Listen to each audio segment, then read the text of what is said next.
but I want to show you an exercise. It's a Feldenkrais exercise, which will help her to understand how to push with her leg the floor. So the thing is that I want that one leg will stay straight,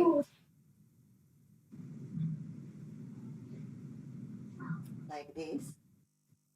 And what she needs to do is to push with the leg the floor and come here.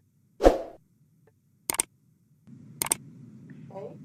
So I'm starting to teach her how to push with her leg in order to make a movement.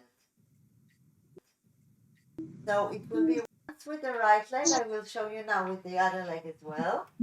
If I'm here, I can go up. But if there's something in the side that I want to reach, I will have to do.